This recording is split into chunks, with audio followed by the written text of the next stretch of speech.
To watch this topic in Hindi, skip to the timestamp of 2 minutes 32 seconds.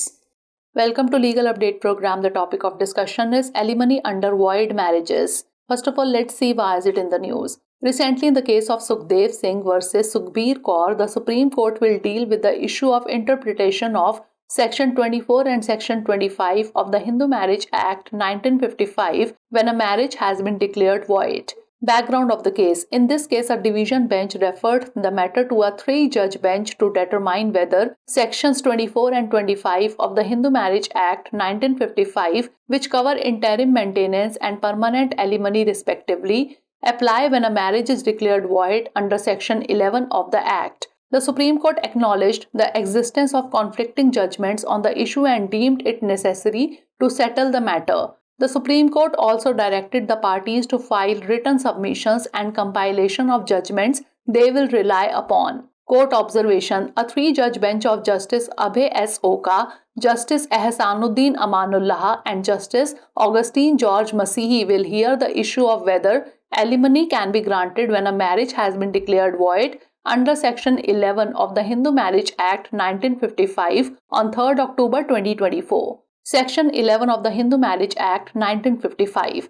This section deals with the void marriages. It stipulates that a marriage performed under the Act is considered void if it contravenes specific conditions such as when either party is already married and the existing spouse is alive, or when the parties are within the prohibited degrees of relationship. Essentially, this section declares that such a marriage is invalid from the outset and has no legal effect. Case law. Srimati Shushma versus Srimati K. Shubhangi 2001. In this case, the Supreme Court ruled that marriages within prohibited degrees of relationship are void under Section 11 of the Hindu Marriage Act 1955. The court clarified that such marriages do not hold legal validity and are considered as if they never occurred. Now is the time for practice question. Which section deals with void marriages under the Hindu Marriage Act 1955? Section 11, Section 12, Section 13 or Section 14? Send the answer of this question in the comment section. Thanks for watching.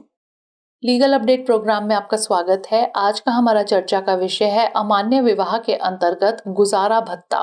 सबसे पहले जान लेते हैं कि यह चर्चा में क्यों है। हाल ही में सुखदेव सिंह बनाम सुखबीर कौर के मामले में सर्वोच्च न्यायालय हिंदू विवाह अधिनियम 1955 की धारा 24 और धारा 25 की व्याख्या के मुद्दे पर विचार करेगा, जब किसी विवाह को शून्य घोषित कर दिया गया हो।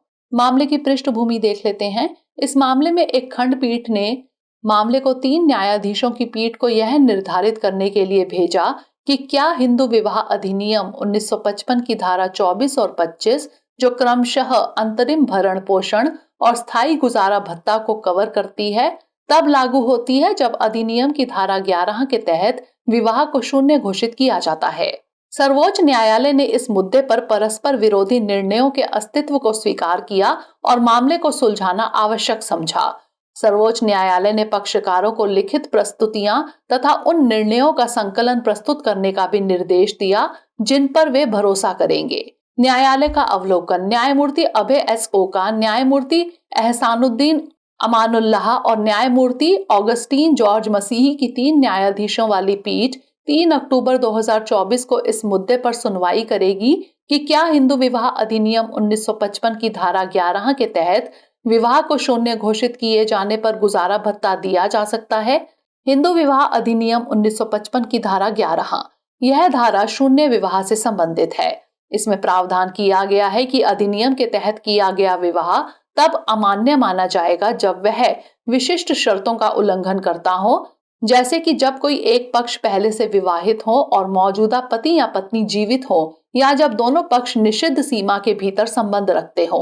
मूलतः यह धारा यह घोषित करती है कि ऐसा विवाह शुरू से ही अवैध है और इसका कोई कानूनी प्रभाव नहीं है। संबंधित केस श्रीमती सुषमा बनाम श्रीमती के शुभांगी 2001। इस मामले में सर्वोच्च न्यायालय ने फैसला दिया कि हिंदू विवाह अधिनियम 1955 की धारा 11 के तहत निषिद्ध डिग्री के तहत विवाह शून्य है। न्यायालय ने स्पष्ट किया कि ऐसे विवाह कानूनी रूप से वैध नहीं होते और इन्हें ऐसा माना जाता है जैसे कि वे कभी हुए ही नहीं। आइए नोट कर लेते हैं अभ्यास प्रश्न। हिंदू विवाह अधिनियम 1955 के तहत कौन सी धारा शून्य विवाह से संबंधित है? धारा 11, धारा 12, धारा 13 या फिर धारा 14? इसका उत्तर हमें कमेंट सेक्शन में जरूर भेजिएगा। धन्यवाद।